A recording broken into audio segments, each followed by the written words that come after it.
જય શ્રી કૃષ્ણ મિત્રો, સ્વાગત છે તમારો અમારી યુટ્યુબ ચેનલમાં। આજે વાત કરીએ કામદા એકાદશી ક્યારે આવે છે। મિત્રો, કામદા એકાદશી વર્ષ 2026માં 29 તારીખે આવે છે અને ચૈત્ર માસના શુક્લ પક્ષની આ એકાદશી ભગવાન વિષ્ણુને સમર્પિત છે। તમામ પાપોનો નાશ કરી ઈચ્છા પૂર્ણ કરે છે।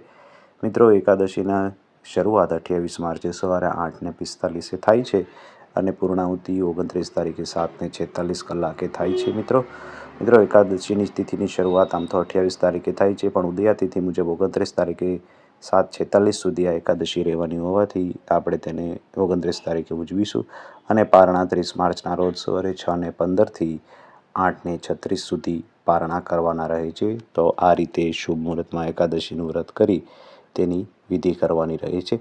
મિત્રો, આ દિવસે વહેલી સવારે ઉઠી વ્રતનો સંકલ્પ કરી ભગવાન વિષ્ણુની પૂજા કરવાની હોય છે।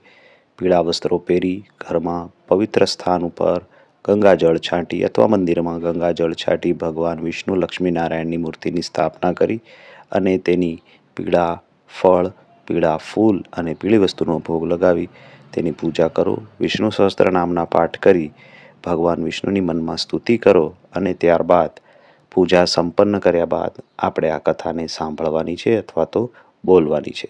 તો આવો સાંભળીએ કામદા એકાદશીની વ્રત કથા। પહેલાંના સમયમાં ભોગાવતી નામના નગરીમાં પુંડરીક નામનો નાગરાજા રાજ્ય કરતો હતો।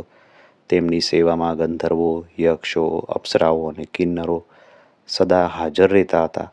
તે નગરીમાં એક લલિત નામનો ગાંધર્વ અને તેની લલિતા નામની પત્ની રહેતી હતી। બંને એકબીજામાં ખૂબ આસક્ત રહેતા હતા।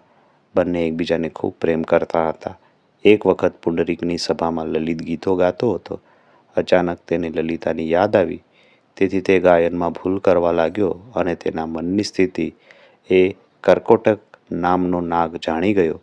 તેણે પુંડરીક રાજાને લલિતના મનની વાત કહી દીધી। આ સાંભળી લલિત ઉપર પુંડરીક રાજા ગુસ્સે થયા।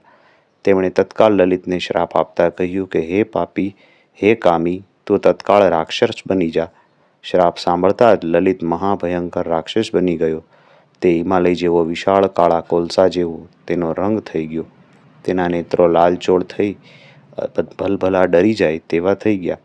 આ જોઈ લલિતાને ખૂબ દુઃખ થયું। તે રાત દિવસ પતિની સેવા કરવા લાગી અને પતિને પાછા મૂળ સ્વરૂપમાં લાવવા વિચાર કરવા લાગી। આ રીતે પત્ની એ પતિના વિલાપ કરવા લાગી।